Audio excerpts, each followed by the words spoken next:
one time, okay, but 2 times, it's becoming dangerous. That's a four-time world champion saying his own car is dangerous. Out loud, on camera. Twice in 8 days, the same part of Max Verstappen's Red Bull failed and threw him off the road at high speed, and he said the quiet part himself. He got lucky. Twice. So what is actually breaking on this car? Why did Red Bull fix it once and watch it fail again a week later?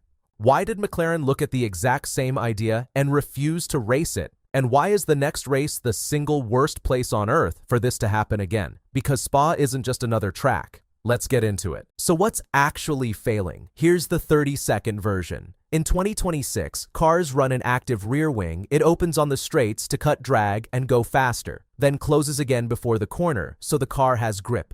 Simple. Except Red Bull's version isn't simple. It's a design the paddock nicknamed the Macarena wing Ferrari came up with it in testing, and Ferrari's flap rotates forward. Red Bull built their own version, and theirs rotates backwards, which opens the biggest gap of anyone on the grid. Massive top speed, clever engineering. Red Bull have been working on it since late 2025 and raced it since Miami. But that huge opening comes with a catch that turns out to matter enormously. Their wing takes longer to close than anyone else's. And for most of the season, that was fine. Nobody noticed. Until Austria, where that delay stopped being a technicality and became a crash. So what happened at the Red Bull Ring? Qualifying, Q3, Max on a lap that mattered at his own team's home race. The wing's actuator, the mechanism that physically drives it shut, failed to operate properly. So the wing didn't close. And when a rear wing doesn't close, the downforce holding the back of the car to the road vanishes instantly with no warning. Max was a passenger. The car snapped and put him in the barriers. And here's the important part. Red Bull didn't hide from it. They came out publicly and apologized to their own driver, took full responsibility, said it was the car, not him, which, at the time, felt like a team handling a one-off properly. They said they understood the failure. They said they'd fixed it. And then, 8 days later, everything they'd just said fell apart, because at Silverstone, it happened again. Lap 48 of 52, 4 laps from the end, Max running third, a podium on the table, flying down the hangar straight in straight mode. He turns into Stowe, one of the fastest corners in Britain, and the wing doesn't close. Same spin, same gravel, same race over.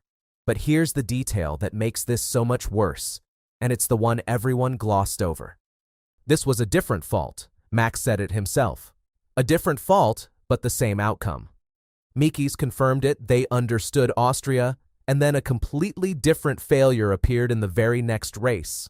Think about what that actually means. It's not one broken part they can swap out. Fixing failure number 1 didn't prevent failure number 2, because failure number 2 came from somewhere else entirely, and Max described what it feels like from inside. He watched the analysis, and the wing looks like it closes. It just doesn't. It sits a fraction open, the grip disappears, and the car is gone. But it's what he said next that should genuinely worry Red Bull. Because Max Verstappen used a word he almost never uses. Lucky. At this point, it's super dangerous because I could have really hurt myself 2 times. I was lucky in Austria. I was lucky here. This is a man who has built an entire career on control, on being the one who decides what the car does.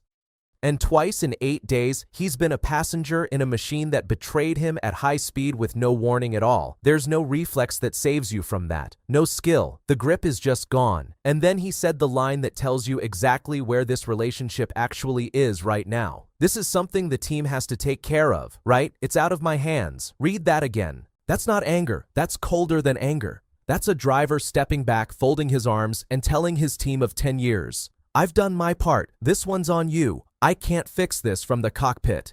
And the deadline he's handed them is the worst one imaginable, because next up is Spa-Francorchamps, and of all the places on the calendar for a wing that struggles to close, Spa is the nightmare. Here's why. The FIA has confirmed 5 straight-line mode zones at Spa, 5 separate places per lap, where that wing flips open and has to shut again. 5 chances every lap.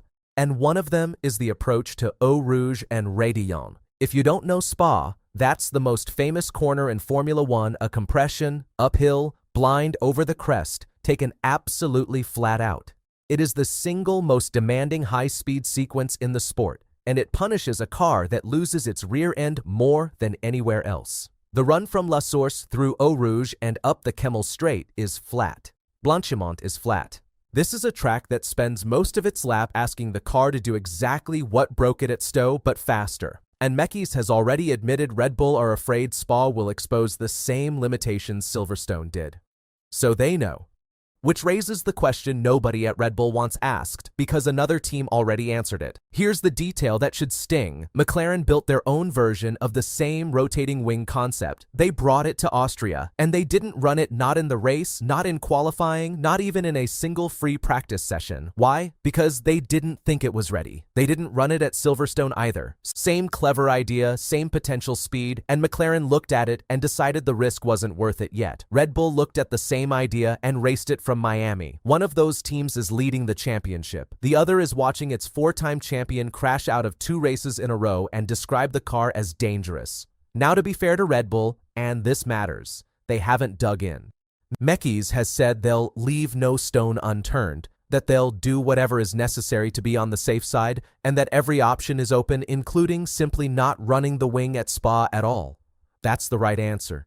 Nobody's banning it, it's perfectly legal, the choice is entirely theirs. Which is exactly what makes this weekend such a test. Not of the engineering, of the judgment. So here's where it lands.